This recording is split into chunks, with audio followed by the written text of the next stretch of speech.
everyone, welcome to another episode of Uzo's Kitchen Library, and today is a very special episode to me.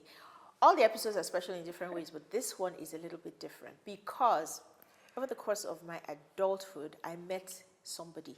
She has been fortunate enough to lend her mother to me, and I call her Mama. I call her my Mama. We have today Mrs. Ukoh of 1qfoodplatter, our legend in the Nigerian food space. Thank you, Mama, for Uzo, you know, I just need to be looking back to say, who is she talking about? You. Thank you so much for coming. Thank you for having me. Thank you for all you've done for our food space in Nigeria. And I think on the softer side, thank you for all of your many children, including me. Yes, I keep on adopting. Yes. And there's no end to it. There isn't. It's my pleasure. You know something about surrounding yourself with younger people? It keeps you alive. It keeps, honestly, one tip there. Ah, interesting. Mama is very funky. You are very funky, by the way. So I'm very, very honored to have you here because we were just saying this off camera and the conversations around food you are there for. Yes. So this is unscripted. So I'm hoping that I will be able to show people a side of you that they don't normally see. That would be tough because of the history that you have in our space. But let me see what we can do. Now, what's also very, very interesting, I don't know if anybody knows, but Mama, Mrs. Ukoh, has a book, Memories on a Platter. This is obviously Uzo's Kitchen Library.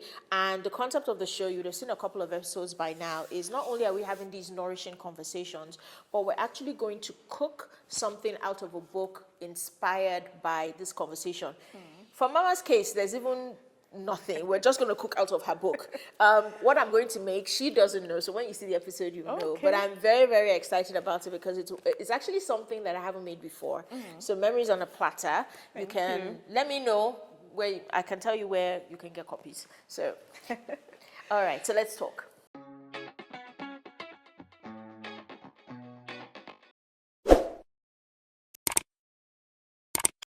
So, first of all, Nigerian food.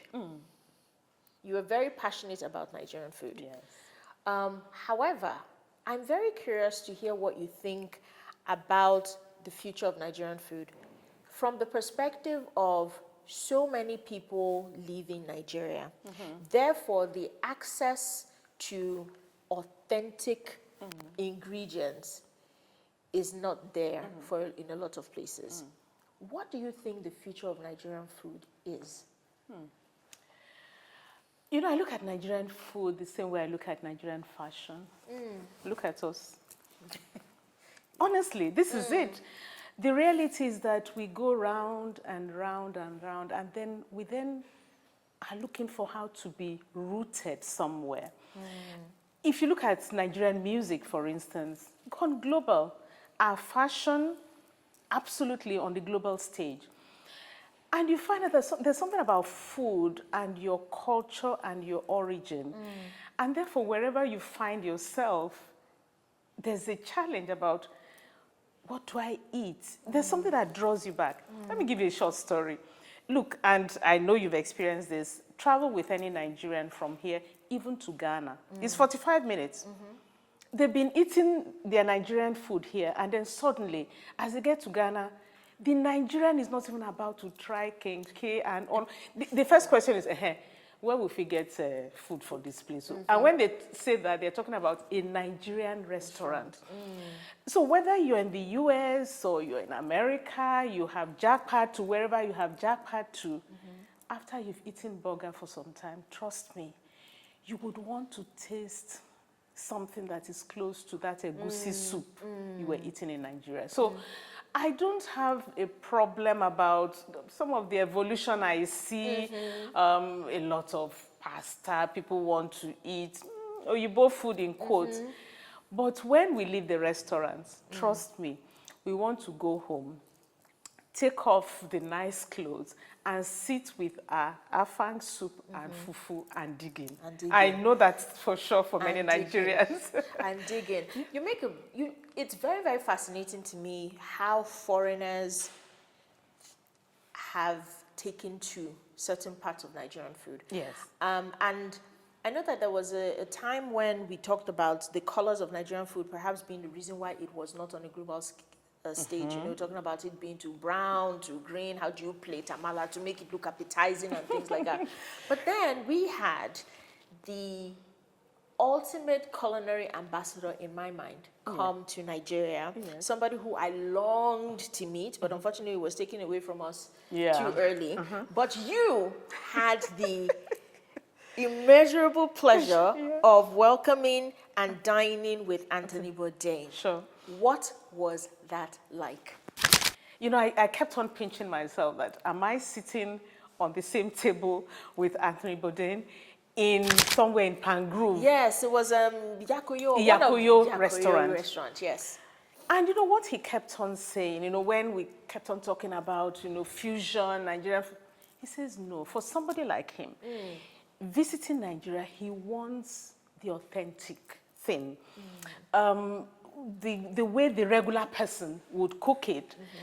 I always say, I mean, I always have these debates with my daughter about the word authentic in food. And she says authentic is authentic to me. It might be, you know, not the same for you, depending on where you learned from. But I say there's something about egusi soup. When you blindfold me, when I taste it, it doesn't matter how you cooked it, whether it was hand-peeled egusi or machine-peeled egusi, or whether you pounded the egusi to get the powder or you blended it. When I close my eyes, I will know it's egusi soup. And that for me is authenticity. It doesn't matter how you got to the answer, but so long as when I taste it, like they say, when the rubber hits the road, when the food hits my tongue, I should be able to taste it. That this is egusi soup, this is afang, this is edika Iquo. Because when I start to taste curry powder in egusi soup, blindfolded, then that's not authenticity to me. So yeah, but you know, the issue of authenticity, I think it's another debate, you know, absolutely. But for me, I think it's to always remember that that person coming to try out Nigerian food, there's a certain taste profile to our food, which the person we should be selling more or less, you know. So yeah, I think the issue of authenticity we should stress, particularly now that we're getting into the global space with our food. Yes. So talking now about authenticity and foreigners. Many years ago, there was the whole Jamie Oliver Gate and jollof rice. I happened to see the recipe, and people were up in arms about the recipe, about authenticity. It was nothing like ours, and people harped on a particular thing, saying that nutmeg had no place in jollof rice. And I started to wonder, because I guess, again, maybe there's a bias, because I know a lot about food. I know that some of the hardcore traditional caterers boil the chicken with nutmeg and they use that stock water to make jollof rice. So that argument wasn't really much for me. But I wonder what you thought about it. I was very fascinated by a lot of the vitriol. Yes. What were your thoughts about that? You know, at the time, you know, one wondered that, you know, for Jamie Oliver, he should have done his research better. However, today, a few years later, when I see the way we Nigerians are playing around with our food as well, I said, I mean, who should we have sacrificed this guy at that time? At the altar of jollof rice gods, that's what we did. But, you know, coming back to authenticity, even within Nigeria, it's something that pervades, you know, I don't know, culture, ownership, and all of that. Oh, you're cooking afang. My goodness, that's not the way the Efik person cooks afang. Okay, this person is in Lagos. The person is not living in Calabar. So depending on the ingredients available to that person, the person will tweak and, you know, make some, you know, adaptations to this recipe. However, you know, it is still that if you say afang soup, because this is where I have a problem. If you call it afang soup, then afang should be there at least. Yes, okay. Yes, because sometimes I'm getting to see dishes named after certain ingredients, and the ingredient is not even there. Take for instance, I mean, if you go abroad now, you know, food chefs and the rest, everybody is saying chicken suya. And they're replacing yaji with suya. You know, the Yes, two words. yes. Yaji is the spice. Yes. But I guess for them, it's about marketing. Right. Many people don't know yaji. I need to sell this chicken. So I tell them that it's chicken suya. And the chicken might not have seen any grill. Because if it is suya, then it should be on a grill. Yes. All they've done is put the chicken in the oven, sprinkled with yaji, and they call it chicken suya. So, but like I said, you know, talking about authenticity, at least the main ingredients you've mentioned in the name of this recipe should have, you know, that ingredient in that recipe. Okay, that makes sense. So obviously, if you're going to be doing, one thing I was going to say is people are saying they're making a foriro and they're abroad, but they're using like kale. And other rainbow chard and stuff. And the argument is like, well, what we want is a leafy stew. Yes, because the word F4 is leaf. Yes. It did not say that it has to be amaranth. So some people do F4 bure, F4 tete, F4 shoko. Yes. So depending on the F4 you use, I think you know, F4 might not be the best example because that gives you the, you know, latitude to use any F4. And by the way, F4 with kale is amazing. I know, because I grow kale, so I'll use it in any which way that we want. So with everything about food, you know, you're a wealth of information with the book, with the advice you give everybody else. I think the most obvious thing in my mind is we want to be able to taste your food. So why is there not a restaurant? Good question. Well, as you know, I retired a few years ago. I mean, you should know yourself. You should know what interests you. And restaurant is far from it for me. I like to entertain, by the way, but I like to entertain friends, you know. Maybe I don't have the bandwidth for, the pepper is too much. No, the oil should be more. This. And then I'm sitting there, I'm coaxing one, you know, dissatisfied customer. No, I don't have the bandwidth for that. But, you know, honestly, I applaud people that go into the restaurant business. In this climate, not easy at all. Not easy Not at all. easy. You know. Not easy. And it's definitely, it's definitely a labor of love. I tell you, for the most part. But, you know, we yes, I might not be, you know, cooking for people to come and pay and eat. But, you know, the things we do online, I think actually my focus is for the home cook. Yes. That lady who has a family and sometimes she's lost for what to do. And also somebody like you, basically Igbo married to Yoruba. You know, it's a tribal marriages. Sometimes you might not even know the things that, you know how to cook the dishes from your husband's place, or vice versa, the man might not know how to cook the dishes from his wife's place. So what I do helps to solve that kind of problem, that kind of, pain for the couple or for families out there. Could be even a single person living alone, as people are living longer alone, and you need to cook. Where can I find authentic information? And I cook and I get the result. Because trust me, some of the recipes might not be standardized. For me, I make sure I standardize the recipe. So ingredients are not things you play around with. The cost of ingredients are high. So you want to cook and get the results you expect. With everything that you know again about food, and you're a fantastic cook, what is because I would imagine that your palate is advanced. Your standards are high. So what is the best meal that you have ever had? Memorable meal. Oh, this was somewhere in Montreal, Canada. I'm telling you. Really? Also, I sit every day and I say, anytime I go to Canada, I have to go to Montreal, go to that restaurant. It was a simple salad. What? I'm telling you, you know, you eat some things and you say, why did this one stick? And I think it was the flavors. There was a way, the texture, the flavor. It was so good. I just told myself, I said, my goodness, I want to cook at this level. That's, of all the places I've eaten, that stands out. And, my son took me to this restaurant. Anytime he talks about it, both of us are laughing. And he says, it looks like you never forget this. I say, no, I can't. It was a bowl of, I ate some other things in that same restaurant, but no. Was a salad? It was a salad. It was a salad. Well, okay, that leads me to my next question, which is salads and freshness and growing. You happen to grow a lot as well, and you document some of your adventures. I especially like seeing when you bring your yams out of the ground. Yes. So what is your favorite thing to grow? And what is one thing that you wish to grow that you haven't tried yet?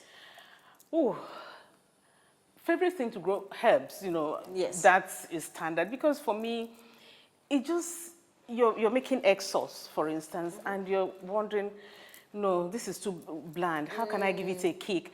And you just dive in there, pluck your basil, and it transforms the dish. And they do so well in pots and all of that. You don't need big space for herbs, One thing I would have loved to grow, and that has been just recent, is atama leaves. Ah.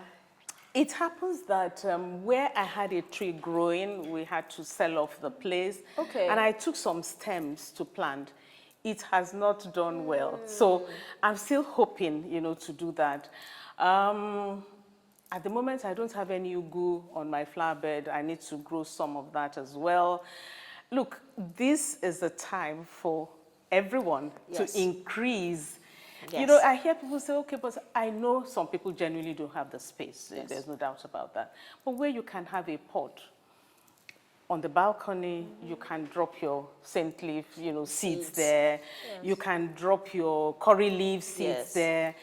And by the way, we've grown yam in bags, in rice bags. So, there's so many things we can do, with the little space we have. Very ingenious. And you mentioned ugu as well. You have a big pot and you just stick something in there that can be supported, that can climb. Yes. And then I think it's worth it, especially with conversations also about fertilizers and the impact of all of these pesticides. It's amazing. I mean, there's so many things we can actually do, in the little space we have. I take water leaf, for instance. That one grows. Yes, I mean, once you put the little stems in the earth, water it, and you have something. Yes, it might not provide all the water leaf you'll need for a year, but if it can provide 5%, then you freed up 5% for somebody else to buy in the market. Yes. That's the way I see it, aside from the freshness of it. I love that. That's a good way to think about it. So now, books, Uzo's Kitchen Library, I have to ask you, non-food books. Yes. Can you tell me 2 books that you have read that you would recommend or that have made a lasting impact on you that are not food related? Recently. Well, recently, one of it would still have food in it somewhat. It's a book by a lady, her name is Jamie Beck. She wrote a book. It's an American in Provence. She moved from America, a photographer, moved from America, went to settle in a village in France. And she talks about all the challenges of settling into another culture, France. She loves cooking. Okay. And why the book? For me, because she's an excellent photographer. And she does a lot with food photography, by the way. So, I was picking tips you from like her. food photography. So that one. The other one is actually a Christian book by Joyce Meyer that I'm reading at the moment. Yes. But of course, I still go back to Memories on a Platter from time to time to read some of the stories I wrote myself. And for people who don't know, I think I have a huge cookbook collection, and that's really where the premise of this show started. And I've seen the evolution of cookbooks. I've seen from when they were simply recipe books to now being pieces of culture or being memoirs interspersed with recipes. And that's what Memories on a Platter is. Yes. And that's why I talk about this book. Like, people always say, did you write this book? I'm like, no. The reason I'm so passionate about it is because it encompasses everything I, as a reader, would love. It has stories. Yes. It's part biographical, but it's also a stalwart of Nigerian culture. Absolutely. The photographs in there are raw. Yeah, They are, yeah. you know, they're not necessarily finessed, Not perfect not things. staged. In the marketplace. In the market and all of that. So I think it's a keepsake book. True. The recipes are simple, of course, but it's a keepsake book. And so you've done, this is just amazing. And I Thank feel you, like it's part of your legacy. True. I think that it's something that for generations and generations we can gift, and it is timeless. True. It will age very well. Good. So, Thank you.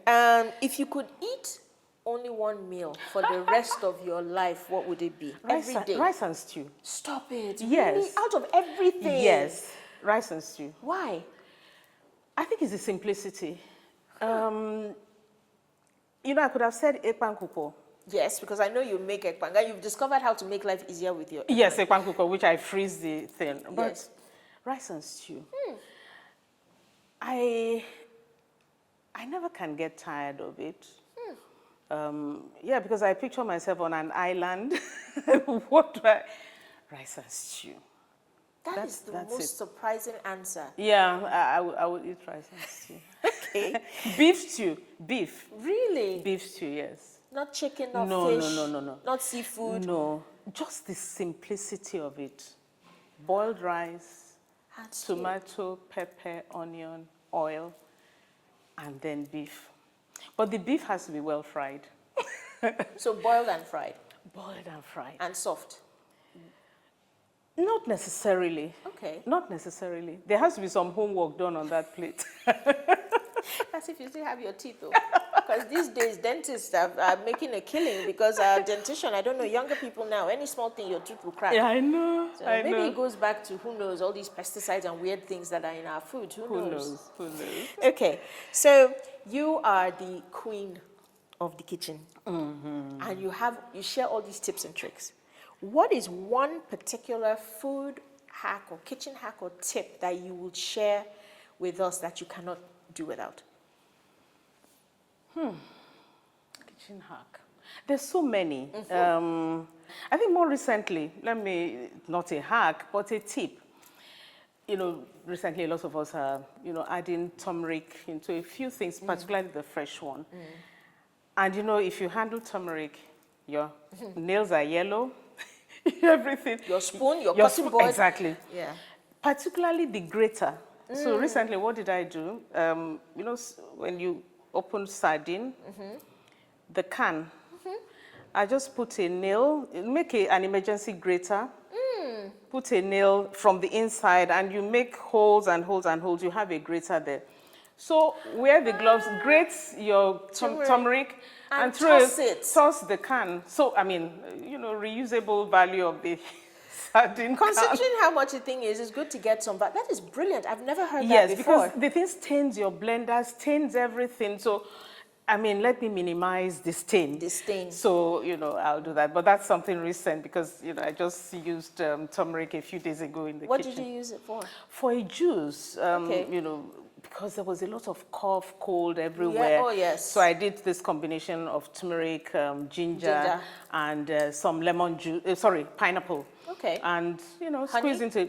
You didn't need it because of the No, pineapple. I did because the pineapple was there, so I didn't need that. So, and the cough and cold disappeared. Okay, was that what did it? I don't know. But those things have, turmeric has a very good nutritional value. It does. So if you could have dinner with anyone in the world, living or dead, who would it be and what would you eat with that person? It would be my dad. Aha. Somehow I knew that was going to be the answer. It would be my dad. It would be my dad. Would I even be able to eat anything sitting across the table? Because, he was such a humorous person, a jester. He liked pounded yam. Even when, he was diagnosed having diabetes, he says, no, he has to have his pounded yam, reduce the quantity. But sitting across him, I'll have lamb. And I'm sure he'll be laughing through it. I'll have lamb and mashed potato, but lamb that is slow cooked. That's So what it's I'll have. falling apart. Yes, and That mashed again potato. is a shocking answer because I happen to have a bit of background knowledge of Mama's life, and I know her dad was a big king, like big Yes. royal leader. So I thought that you would say something traditional and resplendent meal or something like that. No, no, he'll eat what he'll eat, and I'll eat what I'll eat. Okay. And he'll make fun of me at the end of the day, and I'll talk about him and the portion of his swallow, and why he shouldn't eat that portion of swallow. Fair enough. Fair enough. I think it's just amazing. The memories of the ones that have gone are Yes, blessed. yes. Because I see Yes. your eyes just lit up, your voice softened. I miss the guy, Saturday morning calls. You miss that. You miss, there's no doubt Circle about of that. life, right? I know, I know. So I hope we haven't taken too much of your time. No, it was such a pleasure being here. Thank you Such so a pleasure Thank you being for here. honoring us. Thank you for, because I say If it's an it's honor. food, Yes. I've got to be here. Thank you so much. And everyone, I would say again, believe me, I'm not involved in Memories on a Platter at all, but this is a book that I absolutely love. Please check out the work of Mrs. Ukoh on Instagram, 1qfoodplatter, and Memories on a Platter. This book is a treasure trove. Now, before we go away, we don't have dollars to give to you to say thank you for But that coming. would be so nice if you Very soon. if you gave that. Thank you so much for coming. Just a Thank little you. box. Thank with you. The caricaturized Uzo on the cover. Uzo's Food Lab. Oh my goodness, I want to open this. Or let me peep. I can peep and see. Peep. Do we have chin-chin in Yes. there? Okay. Yes, we do. Yes, we do. I was expecting that. Yes, I was if there's expecting that. nothing else. Thank you, Uzo. Thank you. And thank you so for much. having me. Oh, And this is such a sweet box. I mean, green of any shade is one It's of your color. my Like favorite color. It's natural, it's green, it's I know. Nigeria green. The land is green. The land is green. Thank And on you, that sir. note, thank you so much, Mama, for coming. Thank you. Thank you, everyone, for tuning in. And as usual, we're going to have a recipe. Like I said, usually inspired by this conversation, but this time it's going to come from Memories on a Platter. Yeah. And then feel free to check her out, check us out, cook out of the recipe, and then we'll see you at the next one.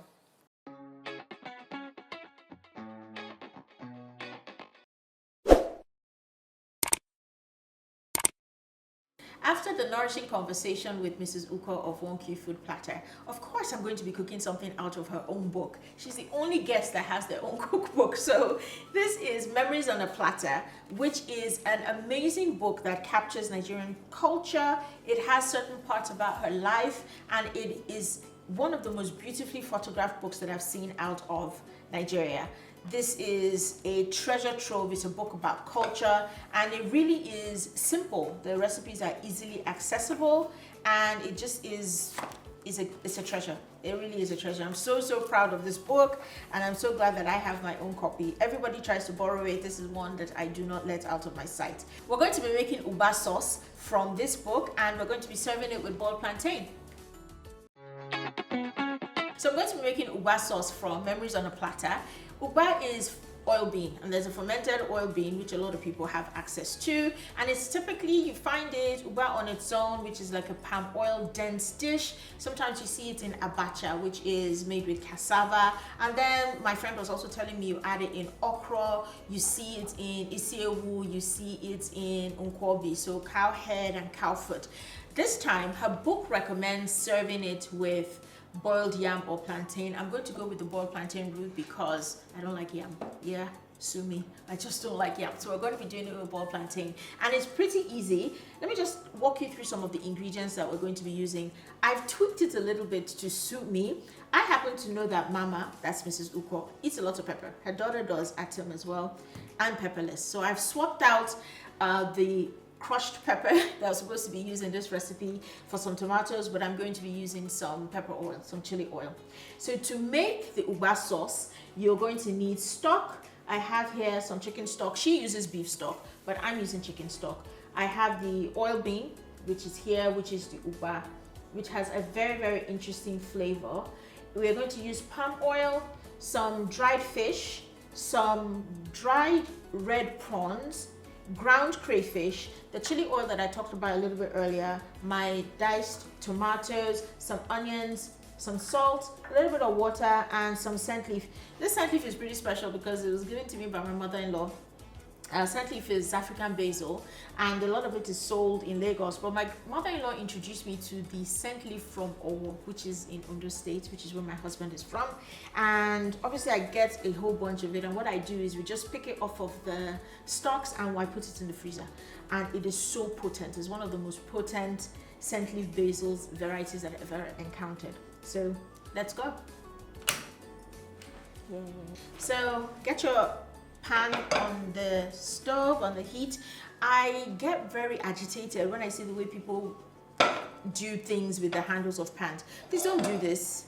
Don't do this. Make sure you stick your pan all the way on the inside so that the handle is inside and away from people that are moving around. Some of the biggest kitchen accidents, especially when you have children around, are people walking into the kitchen and then they just run by, tummies will hit the handle, something happens to the handle. So please always turn your handle inside, away from where you're standing. So I have my pan on the heat. I'm going to add palm oil, right? Now, a lot of palm oil is excellent. It really is excellent. There's a lot of controversy around palm oil in the West, but I think the reason why, I will not demonize that. It comes from a place of not knowing, and also it comes from a place of the palm oil that they're talking about being the ultra refined palm oil. So they won't talk about this kind of palm oil. It will be refined to the point where it's used in everything from making car products to everything else. That's the palm oil that they demonize. But our own red oil, fantastic, God sent, just nature's own gift to us Africans that know the deal. So I'm just going to add some. Again, same thing with that I've talked about with honey. Palm oil these days, sometimes you're not exactly sure what the source is. I hear stories about people getting their palm oil from Enugu all the way from out of Lagos just because it's been adulterated, right? So just make sure that you go with a brand that you are comfortable with, and then this brand, like, look, no sediment, no black things, nothing. And then if you want to know the brand that I swear by, please send me a message. I'm more than happy to give you all of the details. Proudly Nigerian. So I have some palm oil in there.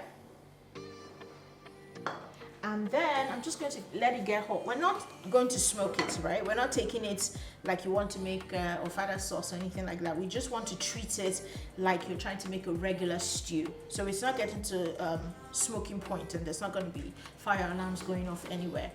So Mama, Mrs. Ukoh recommends at this point, once the oil is heated through, we're just going to add our onions. Now she adds onions and the chopped peppers. I'm not doing the peppers, like I said. I'm simply going to add my chopped tomatoes. You can add all of these onions. I like onions quite a bit. If you have people that don't like onions, this is chopped. I know that you can just use a mortar and a pestle or a blender and just do a rough chop. I'm going to fry the onions a little bit just so they get, you won't be able to see them go translucent because you're using palm oil, but I would say fry this for about 5 minutes. After that, I will add my tomatoes and then fry that again for another 5 minutes or so. So the onions have been going for about 5 minutes. I'm going to add my chopped tomatoes now. And then just give everything a good stir and then fry this for another 5 minutes. By this time, the onions will have softened sufficiently more, and then the tomatoes will also have started doing their own thing in terms of reducing. Fun fact about tomatoes, in Nigeria, we tend to see what we use to make stews, right? Which are typically called Roma tomatoes here. But do you know that there are over 1,500 varieties of tomatoes? I can name quite a few because I'm a grower. You guys know about the hashtag Garden to Table Nigeria movement that I started. And so I've grown a lot, from little teardrop ones, yellow ones, and purple ones, and heirloom ones, and all sorts of fun stuff. But I think it's very interesting. There are over 1,500 varieties of tomatoes. How many have you tried? So I'm stirring this. Just give it another minute or two, and then we'll begin to add all of the other ingredients. Had our tomatoes and our onions frying for about 10 minutes in the palm oil. Now it's time to add all of the things that will give this some flavor. I'm going to start out with some dry fish. This is so you buy it in the market and it is obviously very dry. So what you need to do is, I usually pour some hot water over it first and let it sit for about 10 to 15 minutes. That way I can take off the skin, remove the bones, check and make sure you don't have any bugs or things inside, and all sorts of varieties. Use the kind of dry fish that you like. This is catfish. This is dried catfish. Then, according to Mama's recipe here, we need to also add our prawns. These are the big red crayfish, they call them, right? But they're actually red prawns. I've taken the tails off, I've taken the head off, and I'm going to add this in as well. And then ground crayfish, powdered ones, just use some. I always have this in my freezer because you always use it for everything from beans to, well, anything that you feel like, really. Even if you're making like a red stew, just add a little bit of crayfish or add a little bit of scent leaf to your sauces, and it just makes a world of difference. Just makes it a little bit different, you know, elevates it some. Now we have to add our stock cubes, our salt, and then fry. Now I'm not using stock cubes, I'm using some stock because I even want some of the liquid in this that will also, you know, make it a bit more saucy. So I'm supposed to be opening up my mason jar. There we go. And people keep, there's no way to make chicken stock look funky, so I'm using it in a mason jar because it just makes it look a little bit different. So I've added just a little bit of that stock water, and then a little bit of salt. Not too much. Again, it's easier to add salt than it is to take away, so you can always add some. And then at this point, I'm just going to stir everything properly and then fry this for a good 10 minutes, and then we'll come back into the next steps.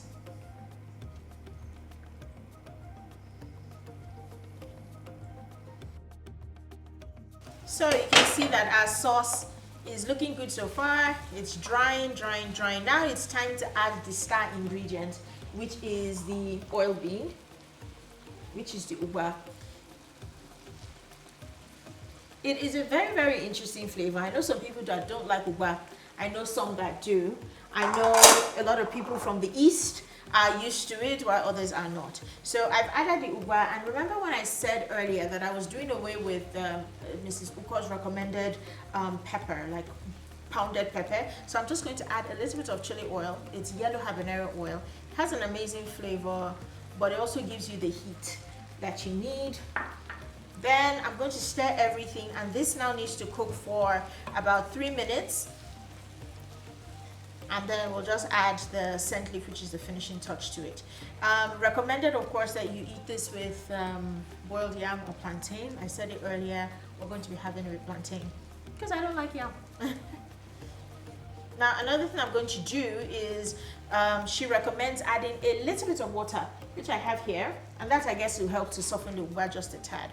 Now, because I added tomatoes earlier and I added chicken stock instead of stock cubes, I'm not adding as much water as she recommends here. So that's the beauty about cookbooks and recipes. Just adjust as you go along. If you feel like this recipe works well the first time in a particular way, then, you know, tweak it a little bit. Just use your cooking sense and tweak it according to what works best for your family. So I'm going to give this a thorough toss, and then I'm going to cover it and let it cook for another 3 minutes, just so it softens a little bit, and then we'll finish it off with our scent leaf, and it will be time to dig in.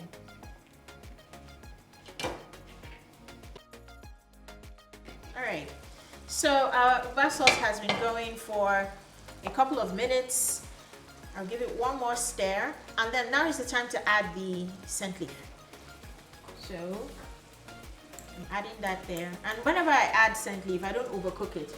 I'll just give it a quick stir, and then in about a minute, I'll turn it off, and then let the steam do the rest of the cooking. So that way you still have the fragrance of the scent leaf, you still have the nutritional content, but you're not overcooking it to death. This looks good, it smells amazing. I still cannot believe we have not invented smell-o-vision yet, but it is what it is. So just a minute, and then I'll turn the heat off, and like I said, use the residual steam to soften off the scent leaf, and then we'll be able to dig in. So our sauce is ready,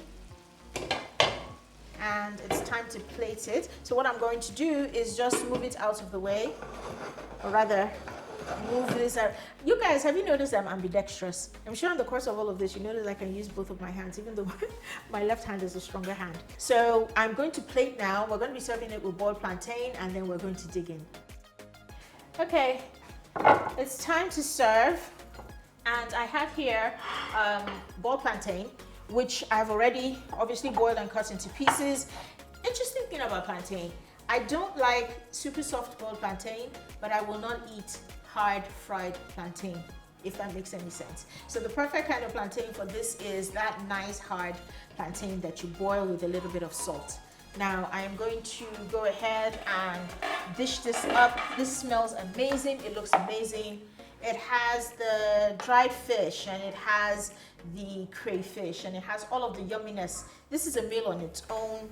Feel free to cuddle up or settle down on the couch and use your hand to get busy with this. Like no finesse, no trying to be all prim and proper. Let's just get this going. Smells amazing. Smells absolutely amazing as well. See which one you prefer, whether you prefer it with yam or prefer it with plantain. And here we have it. This is Uba sauce, oil bean sauce from Mrs. Ukoh's book. Fantastic book. This is the page actually.